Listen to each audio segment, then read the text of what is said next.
Welcome to Eye on the Illini. This is Mike Cagley.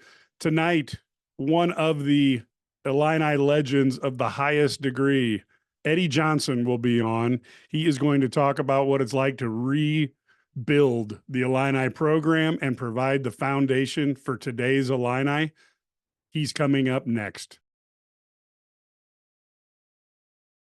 Welcome to Eye on the Illini, folks. I say this every once in a while, but tonight is one of those really incredible nights for Illini fans. We have the immortal Eddie Johnson on, the man who had 17 years in the NBA, has over 19,000 points scored. Of course, came from Westinghouse, was a Illini legend from 77 to 81, really was the group of players that really kind of rebuilt this Illini program that had been struggling so much since the late 60s, turned it around. And of course, he didn't stop there. He's been the Phoenix Suns color analyst since 2003.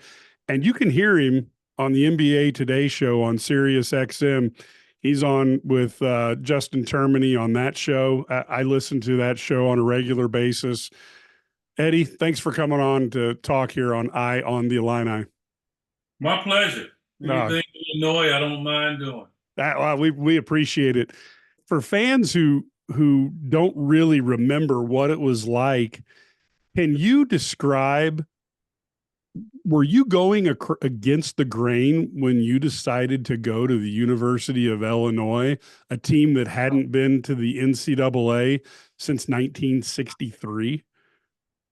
Yeah, really, I would have to be honest and say, at that time, even when I was in high school, I wasn't really a big college basketball fan.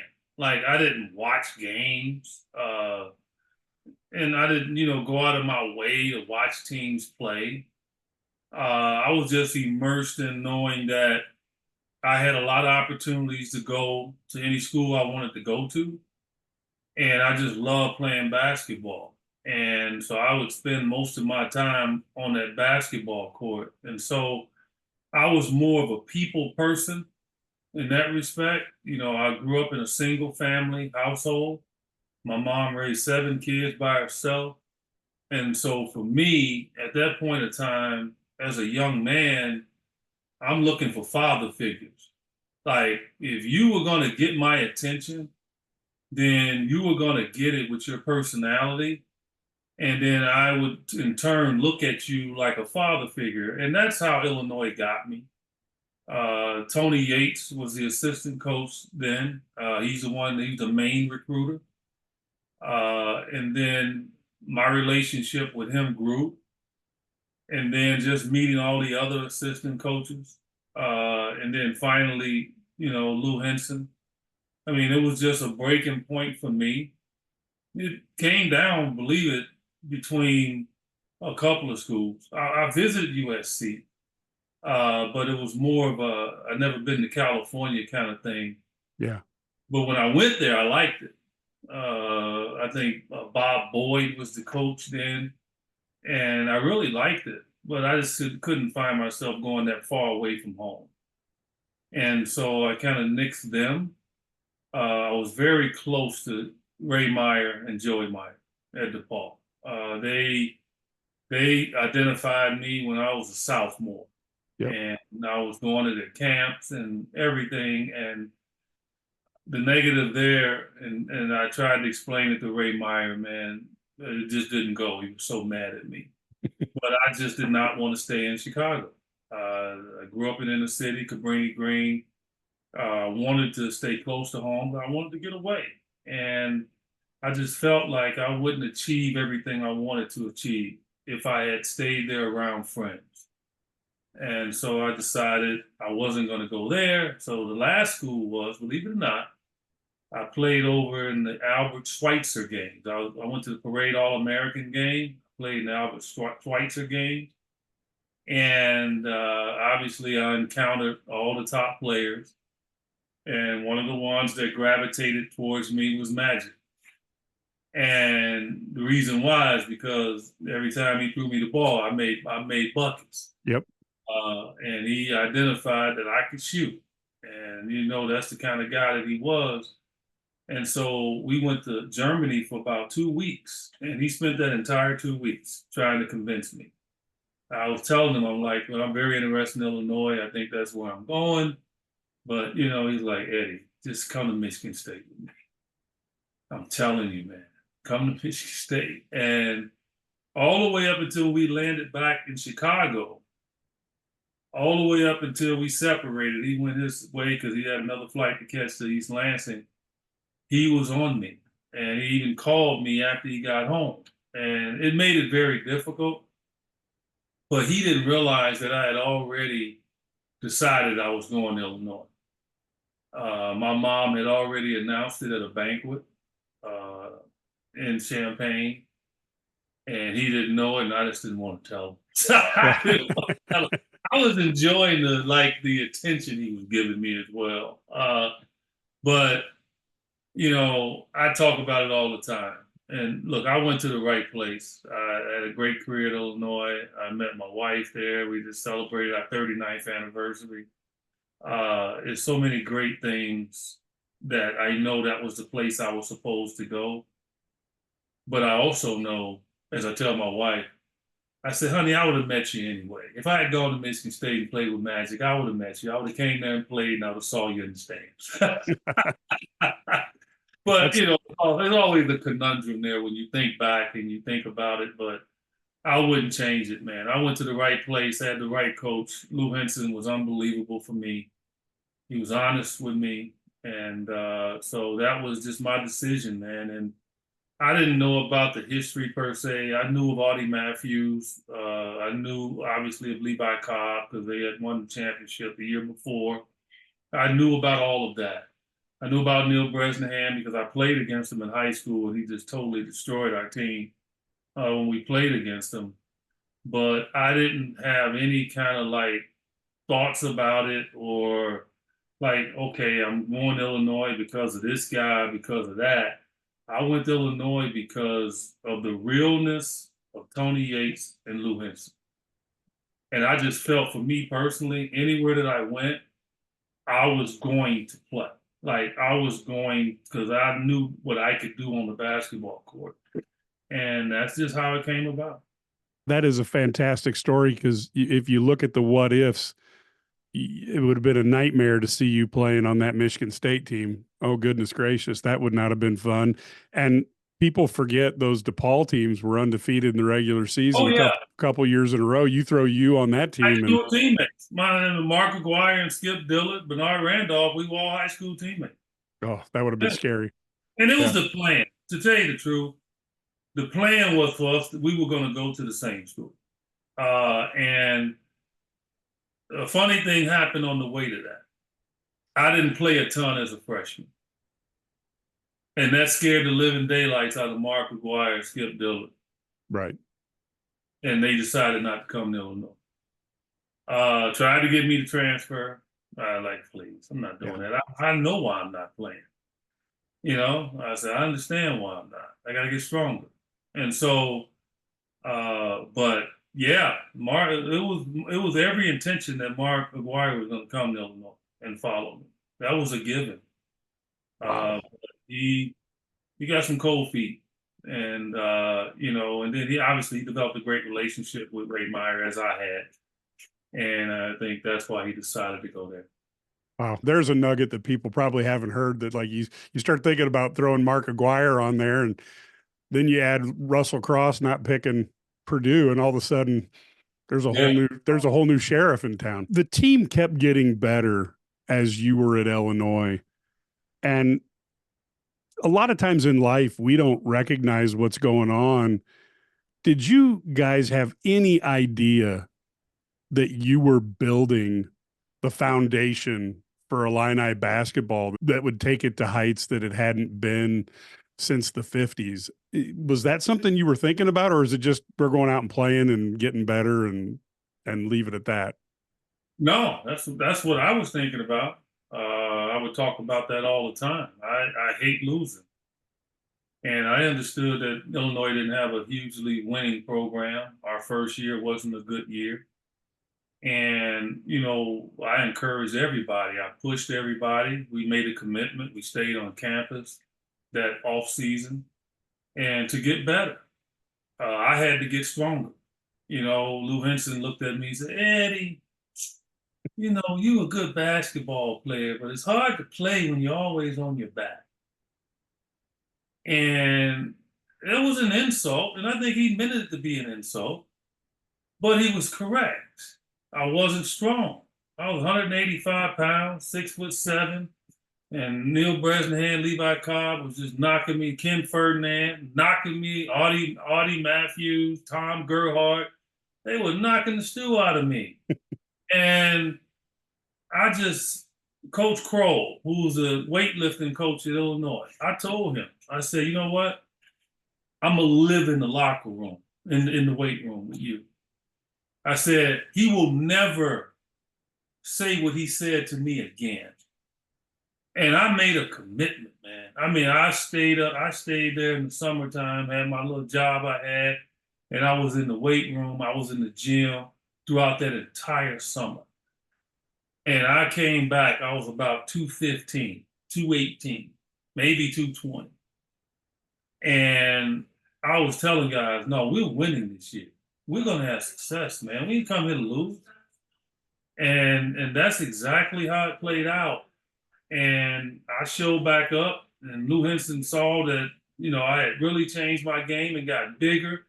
And I remember him telling me, he said, Eddie, you will never come out of a game in Illinois unless you raise your hand and tell me that you're tired. I've never had a coach say that to me after. I mean, to have a coach say that to you, you don't think I'm not going to try to run through a wall for this dude? Like, yeah. And we pushed and we worked hard and we got ourselves in a great position. Yeah, I mean, we had success doing that season, but it just cut short quickly. Yeah.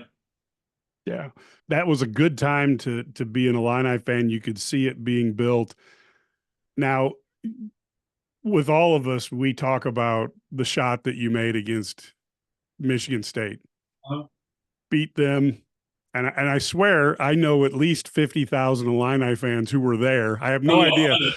100,000. I remember I was sitting at home in Muhammad watching it on Channel 3, but fantastic shot. What were your thoughts going through your mind? That was probably the first big time matchup that Illinois had been in for decades. What was going through your mind as you took that shot, and what did you think the rest of the season held for you? Obviously, without an injury coming on. Yeah, it's people really get enamored with that shot, and I always tell people it's like, when I was between the lines as a basketball player, every level. When I first picked up a ball, fell in love with it at 13. Between those lines it's a safe haven, but it's also a combat haven. Like, the strong survive. And people always talk about pressure and all of that. And you know what pressure is? Pressure for me was getting up, going to grammar school, and having a different route to school every day. Because the gangs were always going to at least try to rob me, try to recruit me, try to jump me. You grow up in inner city, like, that's pressure. Like, pressure is when you see your mom working one job, your dad's not around, and she's got to, go make money to put food on the table, and you're wondering if you're going to get a meal that night. That's pressure. Like, playing basketball was a release. Like, that was like where I know that I had control. And so for me, once I fell in love with the game, I never ran away from wanting to take that shot. I did it in high school. And if Lou would have let me as a freshman, I would have done it. I think sometimes he took me out of games because he knew that if I caught it, I was going to shoot. Yep. And in that situation, after that timeout, he drew up a play. I wasn't even listening to that damn play. I walked down on the court. I said, Steve, give me the ball. to Atlanta. Give me the ball. And that's exactly what he did. He drove right. I knew Greg Kelso would help. And I just got my separation. And when I caught it, please, I don't care if Derek Holcomb, Mark Smith, any of them was wide open for a dunk. It did not matter. In my mind, I thought they'd have missed it. Yep. I knew I could make that. Like, I knew 100% I could make that shot. And so that has always been my mindset. So it was surreal when it went in. And everything after was just surreal, right? Because we beat the #1 team in the country. Now, granted, we had ego because we were top 5, I think. Yeah, maybe even at 2. that Yeah. time. Yeah, like #2. And so we probably would have taken over #1 if we didn't let Ohio State come in there with them grown men they had and beat the stew out of us the next game. But, like we felt like we could beat them. So yeah, I was happy, but I wasn't shocked. So I up until this day, I still can't get over like the craziness about the shot. I really can't. Like, now, it's not disrespect to everybody that lived it and they feel that way. Right. But for me, I felt like we could beat them. Like, it wasn't like I was shocked by it. Like, I felt Mark Smith could D up Magic. I wasn't shocked by that. Like, it's just, so it's a little different, it's almost like I forgot that movie where, this one incident happened, but they had different views from different angles of what happened, right? Yep. Yep. And that's me. Like, my view is totally different than everyone else's, but I really appreciate everybody still remembering that shot, though. Now, did Magic ever give you any grief later on for? All the time. He just gave me grief a couple of weeks ago. Good. He was in town speaking here in Arizona, and he and I are good friends. And I definitely want to go hear him speak. And he talked about it for 3 minutes. Good. Yeah, in his speech. Yeah. No, he has not forgotten that. Without a doubt. Yeah. He felt that we were a very good team. He tells me that all the time. They respected our team at that particular point in time because we did have a lot of good talent. That was a beautiful time for Illini fans. Made it into the NCAA in your senior year, got to the Sweet 16. I mean, fantastic times.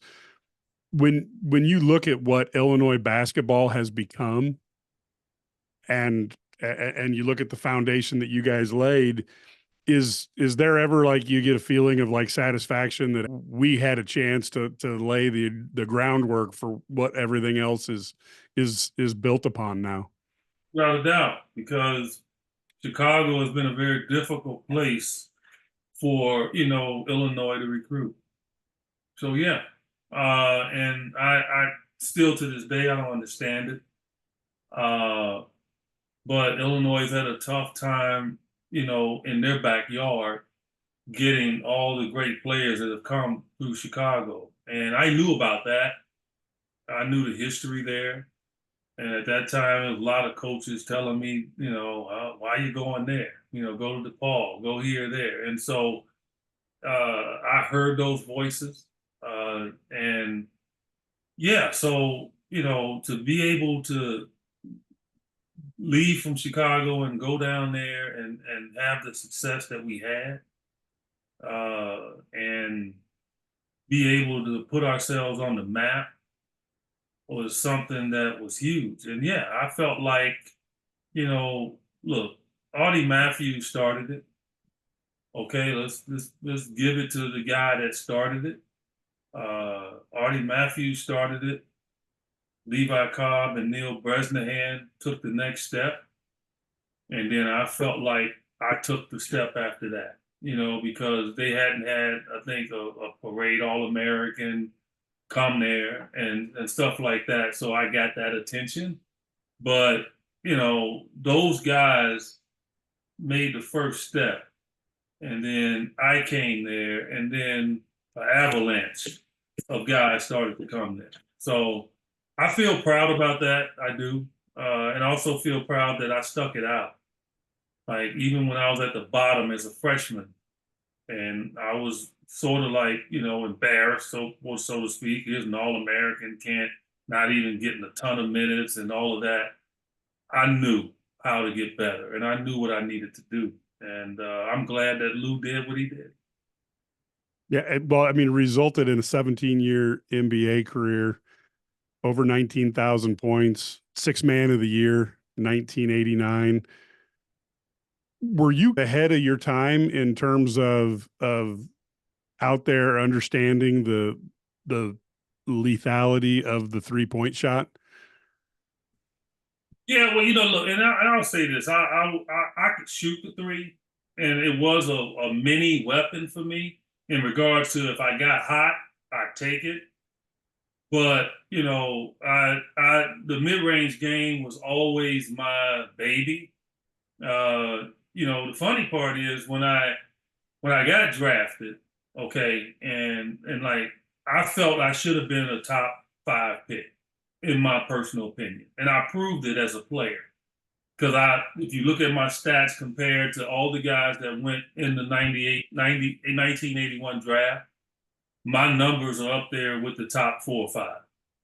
Longevity, my numbers, the success I had, all of that. And so when the draft hit, I was hearing all these things about, well, he's undersized. Is he a power forward? Is he a small forward? And I'm saying to myself, like, these guys see me play. Like, I posted up, I shot from outside. If they had a 3-point line in college at that time, I probably would have had the most threes. I mean, like, what were you watching? Right. So that was a disappointment that, I didn't get drafted higher. I went 29th in the draft, which was a 6th pick in the second round. But you know what? It was the best thing that happened to me, I believe, in regards to the longevity part, because I like to prove people wrong. And I just felt like my destiny and my determination was like I proved Lou wrong. I wanted to prove them wrong. And Kansas City had 2 first-round picks, and they took 2 players before me, and they drafted me in the second round, and I outperformed those 2 players. And so, yeah, it was a goal for me to prove people wrong, and I thought I did that. But guys that know me, people that played with me at Illinois, they played against me. The one thing they always tell you, and it's without a doubt, I was committed, man. Like when I tell you I was committed, I was committed. Like when I went to Illinois, I went there for one purpose: to get a degree.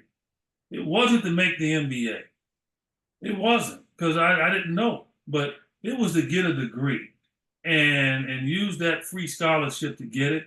And if I become a good basketball player along the way, so be it. But they'll tell you, first in the gym, last to leave. Competitive in everything, whether it was sprints, whether it was anything on the court, anything. But they also would tell you I was a good teammate. And those things, I don't know, they were ingrained in me. That's how I look at it. And so I wasn't shocked that I got a good opportunity to go to the league and survive. You're given the chance. And that's what I got. And basketball was easy, man. I like to shoot. I like to score. I left Illinois with both of them.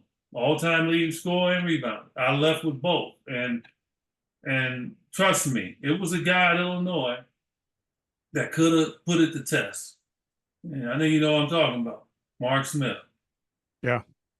Uh, you know, was everything for me. Mark drove me. If you want to ask me what players pushed me the most to be great and to succeed, it was him, because he was the best teammate that I've ever had. What a 1-2 punch. We'd always debate who's better, Mark or Eddie. He was And better. I'll tell you, he was better.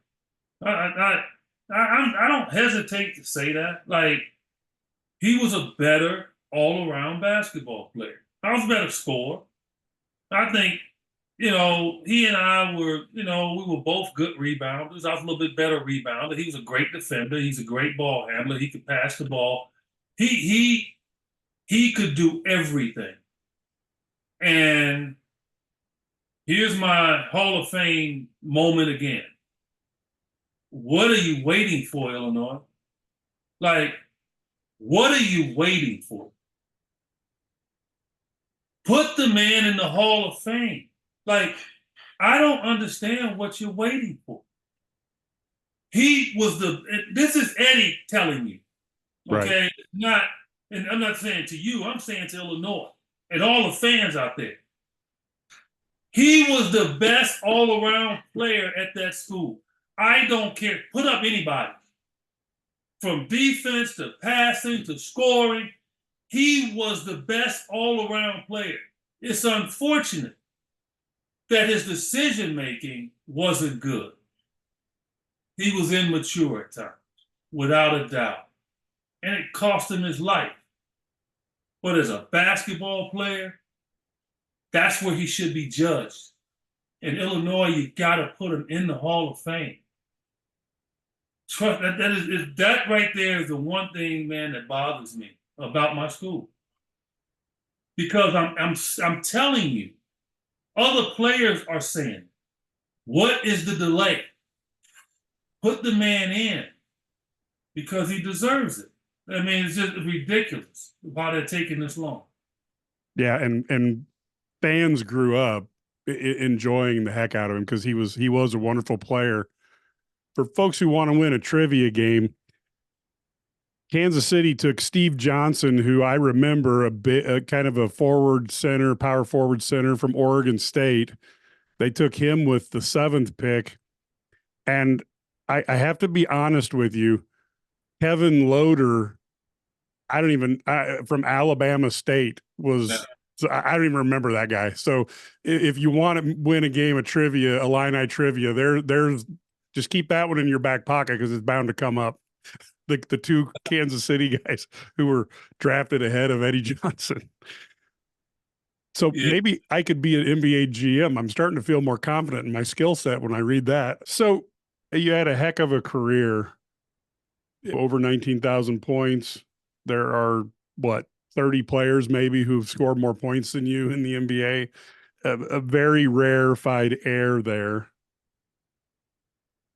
How do you compare the NBA of today versus, let's say, the 80s and 90s? And I'm going to throw in one thing here.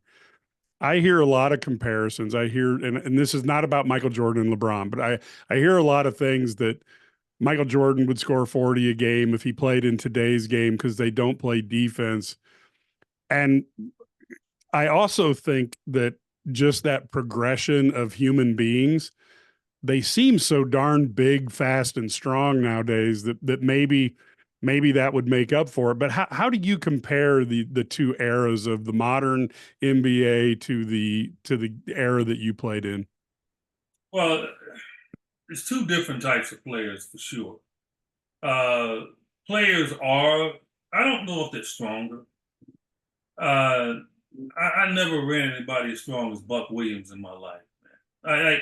I don't know. Artist Gilmore could pick you up with one finger. So I don't know if they're stronger, but I would like to say that obviously it's more athletes in that regard, but that doesn't mean they're faster because these guys don't run.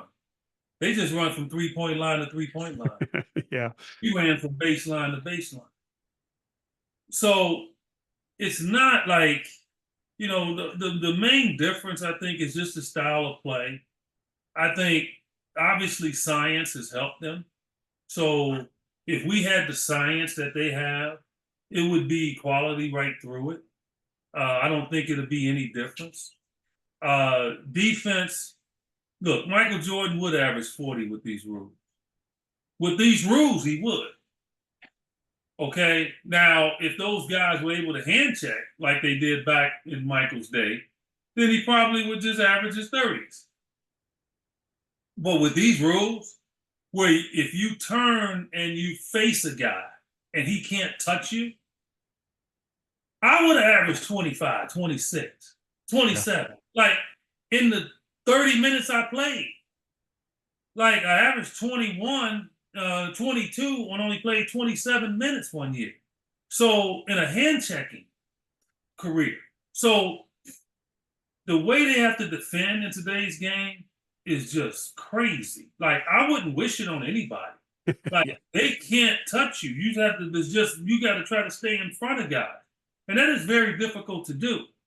So it is some tremendous defenders based on how they have to guard in today's game. Oh, without a doubt it is.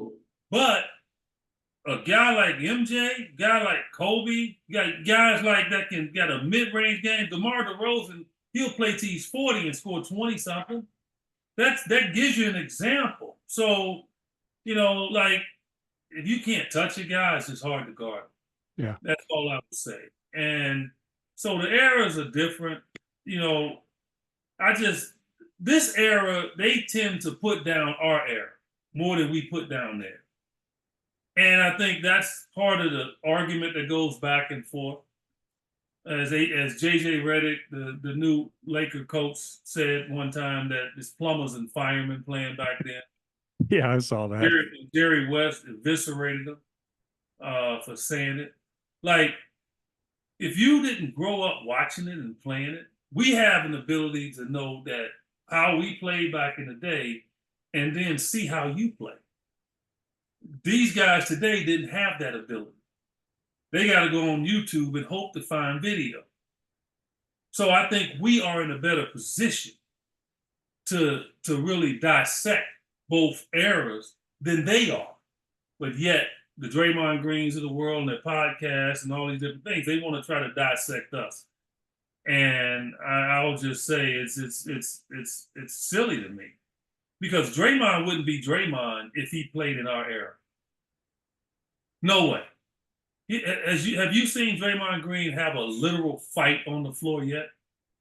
Not like what he would do if he ran into the Pistons.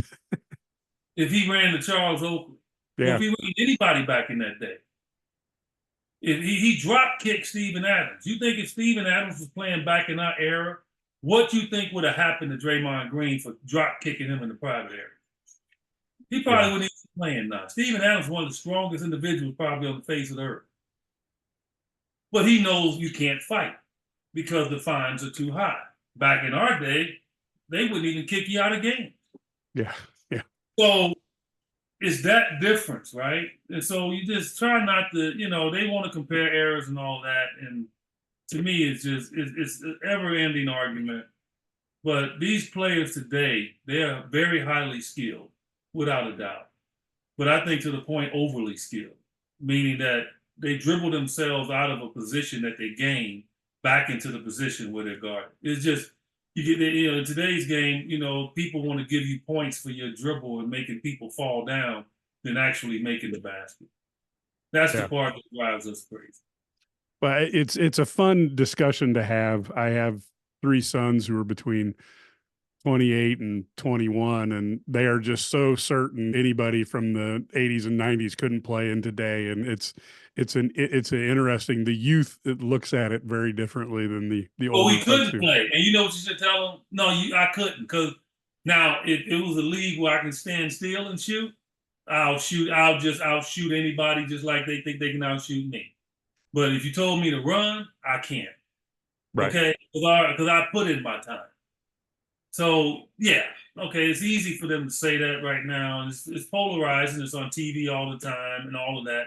So I get it. I have no issue with it, but I'm one of them ones on my radio show, Sirius XM NBA Radio, 5 days a week. People that want to check it out.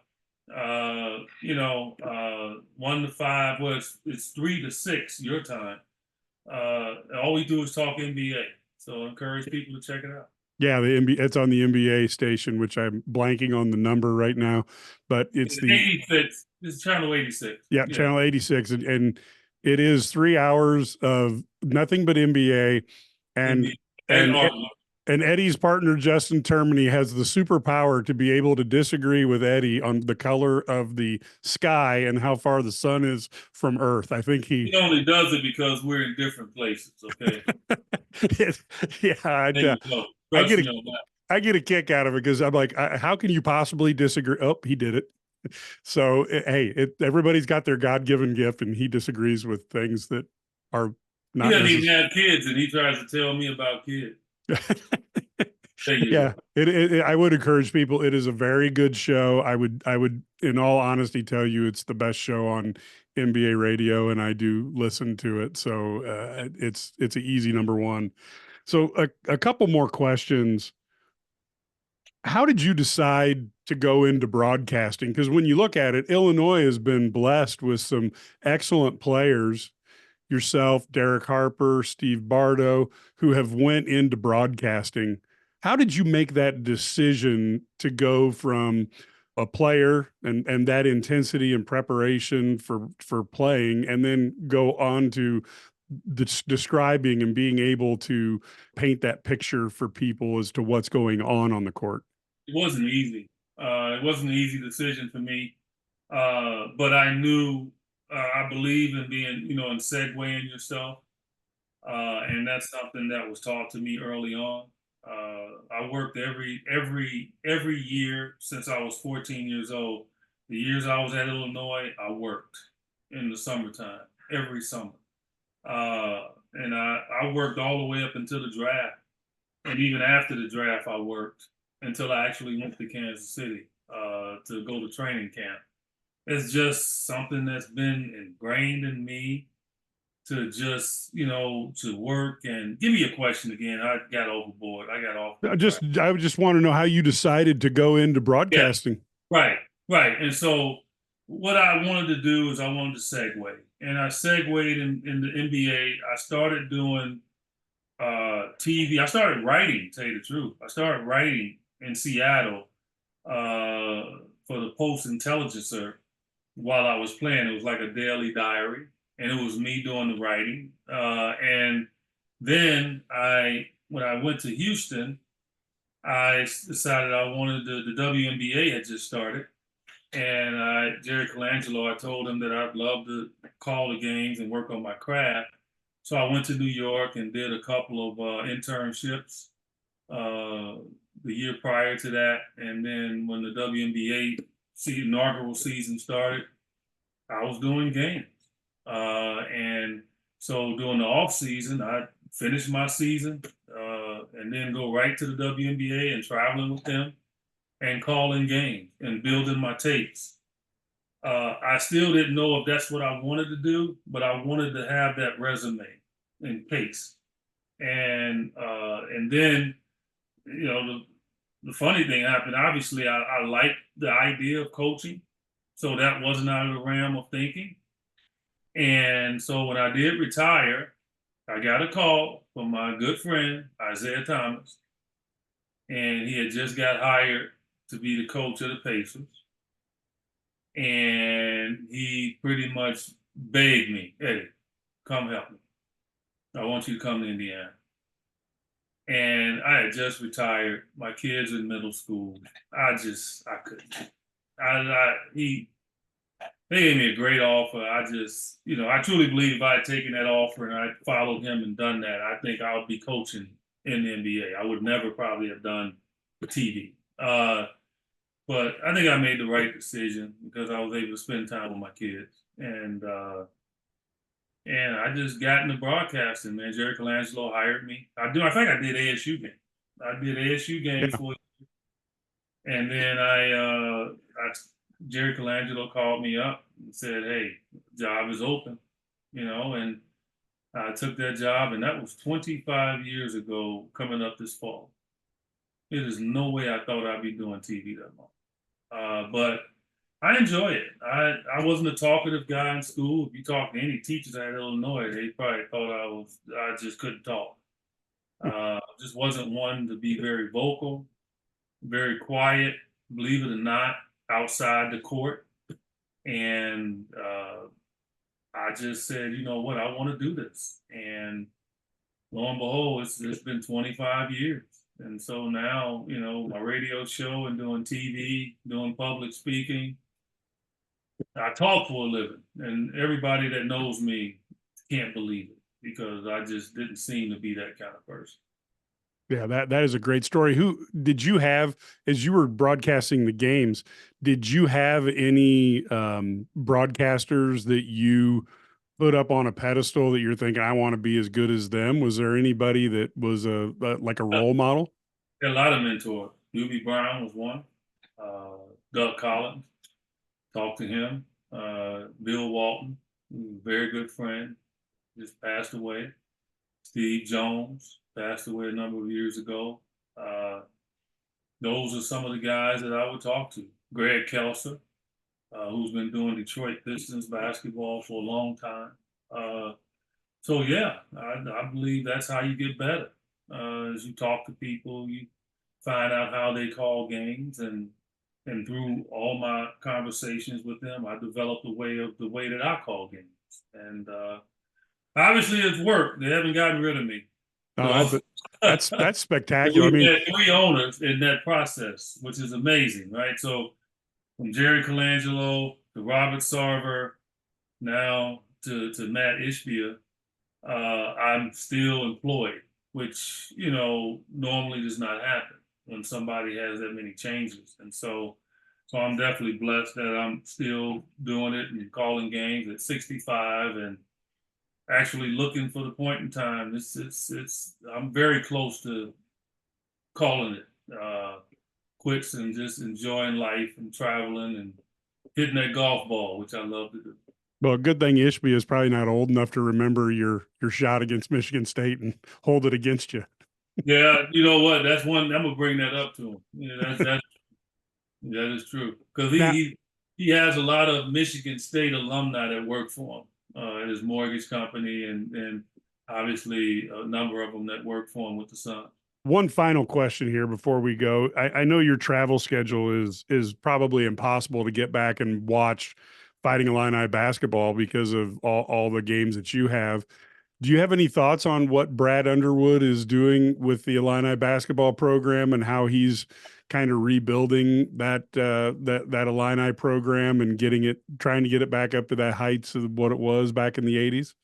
Well, yeah, I mean, the recruiting process is obviously key. Like I've said this time and time again, man. I think anybody that's been around basketball, studied basketball, whatever, you can get them a chalkboard and they can design a play. Right. I mean, really, you can pick up a book and design a play. Yep. But the key thing is getting all those players to believe in what you're drawing. That's it. Like people want to act like, and coaches do this more than anybody. They want to like, oh, it's so complicated. Yeah, please. No, it's not. The only complicated thing about coaching is getting players to acquiesce and do what you need them to do. Now you remember, I mean, Phil Jackson came in and talked Michael Jordan into being a part of running a triangle offense, which was a college offense. No team was doing that. But he talked them into doing it, and it turned into 6 championships because they accepted it and they did it. And so for me, a college coach's responsibility is one to be able to go get players, be able to walk in living rooms, be able to go in there and convince them to come to your school. And I'm not talking about 3 stars, okay? I'm talking about 5 stars. Yep. I'm talking about like 5 stars. Like when you're at a major university, go get 5 stars. And I want to see that improved on them. I want to see them get to the point they're in the backyard of Chicago. Like I want them to be able to start going to get 5-star players. And you're only getting them for 1 year. Right. It's not like, and he's only on campus for 6 months. So basically he wants to what? Be prepared to go to the next level. So if he's going to be prepared to go to the next level, get coaches on that staff that have been at the next level to give those kids like an ear. So when that kid is like struggling, oh, just an example. Oh, that's Deion Thomas. Oh, that's Kenny Battle. They played in the league. Like, that's what Calipari did at Kentucky. If you see all the Kentucky players in the NBA right now they should have won more titles. I agree with that, but still, like that's what I think about. I just want to see that improve. I do. I want to see the recruiting aspect improve, and then the motivational, especially when times are tough. Yeah, look, I tweet stuff out. Illinois fans see, so I'm not going to run from it. Was I upset a couple of years ago we let a bunch of old men beat us because Yeah. we got stubborn and wouldn't adjust? Yeah, yeah, I was, because they got blown out the next game. Okay, was I a little upset when I saw the way we got beat up this year with a chance to go to the Final Four? Yeah. Yeah, and I hear a comment, well, we're going to keep guarding them that way. We're Yeah. going to keep attacking, which I know he didn't mean. Right. Don't get me wrong. I know he didn't mean. I would like to think he said something different than that. But the Right. fact he said, like, no, make the adjustment. Klingon is freaking Wilt Chamberlain in there right now, and he's playing volleyball with everybody. Let's get to the Final Four. So, yeah, look, and it's not personal. I think a lot of great things that he's done. Okay, without a doubt. But I'm gonna voice my opinion, and if you don't like it, you can call me. You're never one to run away from it. All you have to do is, yeah, It's basketball. yeah, Like, no, like mistakes were made, and we could be sitting there with two titles. Just like those two things, because we had that Illinois team that lost to Loyola. I thought that team to me was better than any Illinois team, in my opinion. That the way they were playing, and I just was so disappointed that they lost. And then last year, I just felt, man, that's a tough Connecticut team without a doubt. I understood that, but defensively, we did a good job in the first half. Just couldn't score, and that was debilitating. But I just think the recruiting has to step up, and then that takes the responsibility out of his hands a little bit in regards to having to be too strategic, right? Because you got extra talented players out there. And am I disappointed that we just lost two of our good players? Yeah. Like, how does that happen? Like, is it just the NIL? Like, how do you lose two guys that can play a huge role for your team next year to another school? And then lose one to my best friend in the whole world? You know who that is? yes, Mike. yeah. Really? To lose him to him? Come on. Like, that part disappoints. Yeah, it's to me, some of this just goes to timing. You've got guys going in different directions, and you're waiting to see if you're going to go to the NBA draft, and coaches have to at least protect themselves. I thought that Will Riley, the first 5-star in quite some time for Illinois, offers opportunities, and I also think Kasparis Yakusionis. Both those guys are in the ESPN first round too early draft mock for next year. I'm not certain that we'll see two guys be one and dones, but I will say that both of them on film look very, very talented. The guy I think people are really sleeping on is Morez Johnson, who back in 2021 at IlliniGuys, we actually thought he was a 5-star back then. And at 6'10" and 240, he plays with an intensity that is reminiscent of the 80s. Plays defense, goes after every rebound like it's his, and God help you if he might take somebody's arm off when he's going for a rebound if you're not trying to get that ball. So I think it will be very, very interesting to see a team go from older and very experienced to quite a bit younger this year.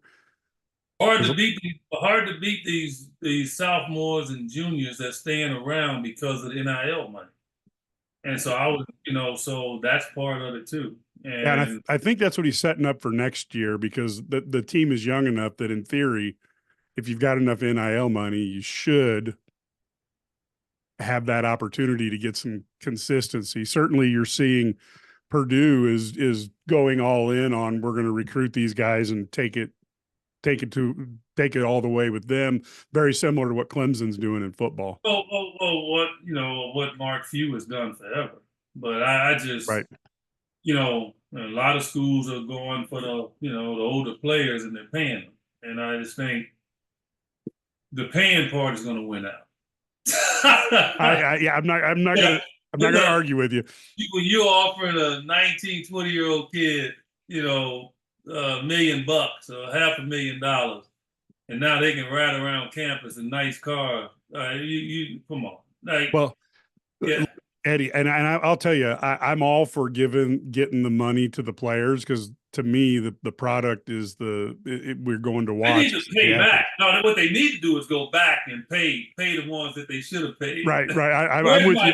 Yeah, no, I'm with you there. But I do think it's interesting, because I look at it as a no talent guy, and I keep thinking to myself, if I could have found a way, obviously it wouldn't have been athletically, but if I could have found a way to somehow earn a $500,000 to $3 million over the course of my college career, I, how hard it is, because you were in the NBA. You know that, what, 2% of college players make it into the NBA, and then how many can stick longer than 3 years? Right. I do think it is so good that these kids could come out of college, and if they never make it in the NBA, they still might have some money to get them a great start in life. And to me, that's what I don't like, the free agency version of it very much. Sometimes that's hard as a fan, but at least I'm like, okay, at least these kids come out of school with something that could make life a little better. All I would say is, the moment that they stop these coaches from running around when they're under contract, then go talk to the players. Until they start to control coaches who recruit kids in there and sit in their living room 1 year and they're up and out the next year for money, don't want to hear it. I don't want to hear them complain about players leaving and players jumping teams when they have jumped teams notoriously. And I don't want to hear about, well, that's my job. And bump your job, man. Like you just said, his kids in school, they don't have a dime. I'm going to tell you right now, when I went to Illinois, I will tell you till I'm blue in the face right now, they didn't give me anything. I didn't ask for anything. And the reason I didn't ask for anything, because I had a brother that went to Texas A&M. He was one of the top players in Chicago. And I saw him fail because he always had his hand out. And you could talk to those coaches in Illinois. I'm telling you, if Lou Henson was live there, he ain't give me nothing. Zero. I didn't ask for anything. I didn't want it. I just wanted to prove myself. But a lot of nights I went hungry. It wasn't for a guy named Arnie Yarber, who used to have po' boys barbecue. Yep. Okay. All right. If it wasn't for him, every now and then, just give me a plate. Okay. So that's how I survive. And so, it's a lot of kids that commit themselves to a school for the coach. Coach up and leave. That's why I got a problem with Bill Self. To this day, I have a problem with him. Because I knew where he wanted to be. He wanted to be where he is. And he used us as a what? Launching pad. Yeah, but the other part of that, and I agree with you, but the other part of that is the athletic director at the time was always patting himself on the back for not paying Bill Self as much money as he could have. And maybe if you'd paid him a little more, maybe he wouldn't have left, or maybe you would have made it hard enough for probably. He was going to, just like anybody was going to, if you coached at North Carolina, you going to North Carolina. I don't care where you are. If you coached at somewhere else and you connected to Duke, you're going. I get it. I get that part. But I didn't like the fact that don't use Illinois as the cat's paw. Boom, oh yeah, I'll wait here, but I'm leaving. Yeah. And I didn't like that mentality. Like, Lou Henson showed that. Like, no, he was there. And then that's, and then he went back to where he started just because he didn't have his job. But no, no. I just, that part kind of irritates me. But I hope they'll look. I'm gonna always be an Illini fan, whoever coaches, but I'm gonna always offer my criticism. I wish I can get back for more games. When I retire, I will be back for Oh, more games. I want to be there the night that you're back because Oh, well, that, trust me. Oh, when I retire, I will be back. yeah. And I'll be a little bit more vocal and maybe involved in whatever aspect. I will come back. But I just have not been able to. Yeah. But from afar, I am very supportive of Good. my school, and I pull for them in every sport. And the football team showed improvement this year. I just want to see a championship in that school sooner or Oh, later. yeah. I got it with the Cubs. So I mean, look, I got it with the Cubs. I got it with my Bears years ago. Now I'm just waiting on my school. Sweet. Well, hey, with that, we just want to thank you so much for coming on. We really appreciate it. I know Illini fans don't get a chance to hear from you enough, and we appreciate it when you've got some time and you can talk Illinois sports and some other things with us. Yeah, I converse with them on Twitter. Some of them get mad at me, but once in the line out, you're always in the line out. That's how it Exactly. Exactly. no hurt feelings. Perfect. Well, thank you so much, Eddie. Okay, take care. Thank you so much for listening or watching tonight. We greatly appreciate that. And of course, a huge thanks to Eddie Johnson for finding the time to come out and talk to us. That was fantastic of him. I know he has a very busy schedule, even in the off season. If you enjoy what you heard, go to IlliniGuys.com and register $99 a year. You can become a member. And as a subscriber, you get all the stories, you get everything first. And most importantly, you get the message boards that you can go back on. You can look for posts from Brad, Ked, Matt, Larry, myself. You can get friends with other Illini fans, go back and forth and debate things. Eddie's opinion tonight that Io and Kofi that year that got upset by Loyola is the best Illini team. That's one that people will argue. But that's what we like to hear is people saying, well, you know what? I think the Flying Illini were the best. No, I think the 83-84 team that got robbed at Kentucky's the best. No, I think the 04-05 team with D Brown and Darren is the best.